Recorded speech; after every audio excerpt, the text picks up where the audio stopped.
Apa yang disampaikan Pak SBY sebenarnya itu adalah bohong belaka.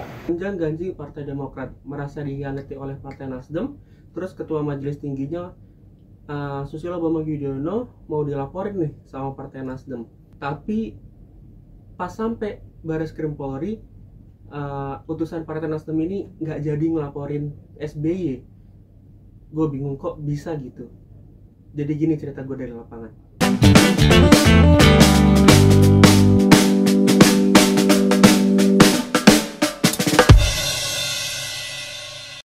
Jadi Senin 4 September 2023, gua lagi liputan ke Bareskrim Polri. Nah, di hari itu gue dapat kabar kalau misalkan ada politisi Partai Nasdem atau petinggi Partai Nasdem ini bakal ngelaporin petinggi Partai Demokrat ke Bareskrim Polri. Tapi di saat itu gue nggak tahu siapa yang bakal dilaporin oleh Partai Nasdem. Apakah Ketua Majelis Tingginya SBY atau ketua umumnya AHY. Nah, gue pun heran kenapa Partai Demokrat ini mau dilaporin sama Partai Nasdem. Apakah Partai Demokrat ini mau dilaporin karena kritikannya yang ngecap Nasdem sebagai pengkhianat setelah ngumumin ketua PKB Muhaimin Iskandar sebagai cawapres Anies atau gimana? Gue nggak tahu gitu. Nah, akhirnya sekitar jam 9 pagi gue dapat kabar kalau misalkan yang bakal datang ke Bareskrim untuk melaporkan petinggi Partai Demokrat itu adalah bendahara umumnya Partai Nasdem, Ahmad Sahroni. Infonya Sahroni ini mau ngelaporin SBY atas dugaan penyebaran berita bohong atau hoax. Loh, nggak bahaya tah? Halo sobat Kompas.com, gue sekarang lagi ada di gedung Bareskrim Polri. Tadi politisi Partai Nasdem Ahmad Sahroni tadi datang, katanya sih mau ngelaporin Ketua Majelis Tinggi Partai Demokrat Susilo Bambang Yudhoyono. So, kita lihat nih Sahroni jadi ngelaporin apa enggak. Nah, akhirnya sekitar jam setengah 10 Sahroni ini datang nih ke Bareskrim. Dia parkiran mobil di depan gedung Bareskrim, terus mau masuk ke ruang SPKT Bareskrim Polri. Tapi sama rekan-rekan media ditahan untuk ya setidaknya wawancara dulu lah sebentar gitu. Nah, pas doorstop, Sahroni ini bilang kalau misalkan dia mau ngelaporin SBY atas pernyataan SBY soal atau terkait dengan hari itu diadakan pertemuan antara Demokrat dan juga Nasdem. Nah, SBY bilang kalau di hari itu kedua partai itu sepakat untuk mendeklarasikan cawapres di tanggal 3 September 2023. Nah, SBY bilang kalau misalkan Partai Nasdem mau ngedeklarasiin AHY sebagai cawapresnya Anies. Nah, tapi Sahroni bilang kalau misalkan dia ngelaporin SBY atas nama pribadinya sendiri tanpa membawa embel-embel jabatan di Partai Nasdem ataupun juga jabatan di DPR RI. Di ruangan ini, saya duduk di sini tanggal 25 Agustus 2023, berarti seminggu yang lalu. Pak Anies duduk di sini dengan didampingi tim 8. AHY memang tidak selalu hadir. Anies menyampaikan kepada saya, didengar oleh semua, bahwa awal September ini, berarti hari-hari sekarang ini, akan mendeklarasikan koalisi ini dalam kapasitasnya sebagai capres. Berikut capres dan cawapres yang telah selesai diputuskan. 3 hari kemudian, 3 days later, sekarang ini, yang kita dapatkan sesuatu yang sangat mengejutkan itu. Nah, karena pernyataan tadi, Sahroni akhirnya mau ngelaporin SBY ke Bareskrim Polri. Nah, Sahroni ini ngebantah pernyataan SBY tadi kalau misalkan pada pertemuan itu SBY itu cuma ceritain aja masa-masa dia pemilu, terus masa-masa dia jadi presiden gitu. Dan Sahroni bilang nggak ada pembahasan terkait dengan cawapres sama sekali. Saya ingin melaporkan seseorang petinggi Demokrat terkait terkait apa yang diucapkan pada tanggal 25 Agustus bahwasannya saya ada di dalam ruangan itu.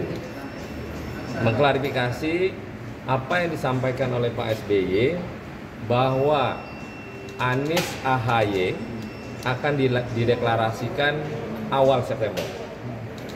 Omongan itu saya katakan nggak ada. Tapi Pak SBY meminta deklarasi tanggal 3 September itu benar. Jadi apa yang disampaikan Pak SBY sebenarnya itu adalah bohong belaka. Tidak ada bahwa Anies AHY akan dideklarasikan awal September. Jadi nggak ada. Nah, akhirnya gue pikir jadi dong Sahroni mau ngelaporin SBY ke Barreskrim Polri atas penyebaran berita bohong. Tapi di tengah-tengah doorstop dia bilang kalau misalkan dia tuh nggak jadi ngelaporin. Jadi Sahroni bilang alasan dia nggak jadi ngelapor karena dilarang sama ketum Partai Nasdem Surya Paloh dan juga bakal calon presiden dari Partai Nasdem Anies Baswedan.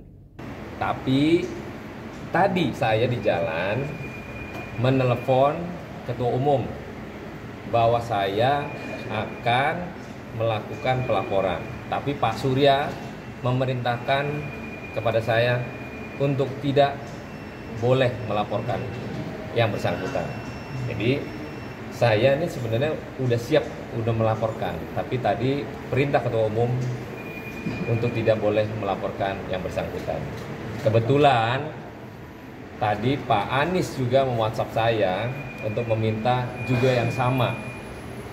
Pak Anies pengen fokus ke depan ini dalam rangkaian pemenangan, dalam strategi pemenangan Capres 2024. Nah, gue kaget dia nggak jadi ngelaporin SBY gitu. Padahal dia udah datang ke Barreskrim, udah tinggal masuk ke ruang SPKT gitu. Udah bawa bukti-buktinya, tapi nggak jadi ngelaporin gitu. Ibaratnya nih, lo mau nonton bola gitu, tapi pas lo udah nyampe stadionnya, terus lo disuruh pulang sama bokap nyokap lo gitu.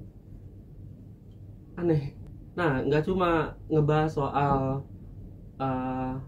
lapor-lapor ini, Sahroni juga ngasih statement kalau misalkan dia ngebantah pernyataan Demokrat bahwa Nasdem ini tuh dicap sebagai pengkhianat gitu.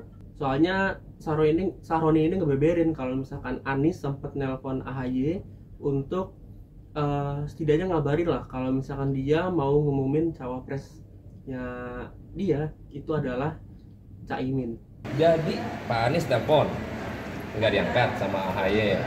Pak Sudirman Said coba komunikasi dengan pihak Demokrat, nggak diangkat. Jadi semua proses itu sebenarnya udah dijajaki di awal. Tapi waktu deadlock itu terjadi tentang pemilihan cawapres, Pak Anies itu bersama tim 8 itu menyerahkan kepada partai politik. Maka itulah Pak Surya mengambil decision dengan keputusannya untuk Caimin menjadi cawapres. Itulah decisionnya sebagai ketua umum. Kan karena Pak Anies kan bukan partai politik. Nah, dari situlah sebenarnya komunikasi terkait dengan prosesi Pak Surya Paloh ketemu Majelis Suro misalnya, itu komunikasi. Jadi tidak ada isu bahwa tidak ada hasil bohong itu. Nah, nggak cuma itu, Sahroni juga bilang kalau misalkan seharusnya ruang publik ini tuh jangan dibikin gaduh cuma karena seorang AHY nggak jadi cawapres.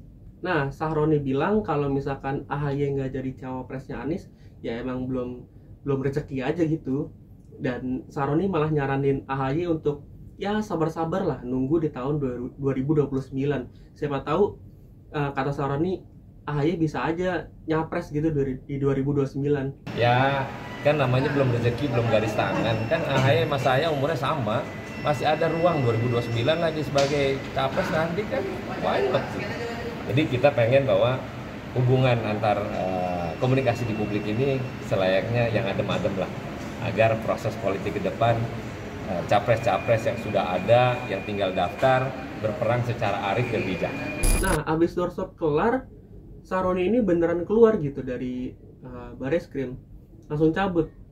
Dan gue bingung juga gitu, dia udah nyampe, terus ngomong sama wartawan bentar, terus cabut gitu. Aduh, bikin keder aja nih Bang Sahroni nih. Nah, itu dia cerita dari lapangan gua pas Sahroni datang ke Barreskrim buat ngelaporin SBY tapi nggak jadi. Mau ngelaporin aja udah heboh, gimana beneran ngelaporin gitu, tambah heboh banget. Nah, sekian cerita dari lapangan gua pas Saroni datang ke Barreskrim. Gimana menurut kalian? Saroni datang ke Barreskrim terus nggak jadi ngelaporin SBY? Komen di bawah ya. Nah, kalau mau tahu cerita-cerita lain dari gua, stay tune terus ya di youtube kompas.com, dan jangan lupa like, comment, and subscribe. See you di cerita gue selanjutnya. Bye bye.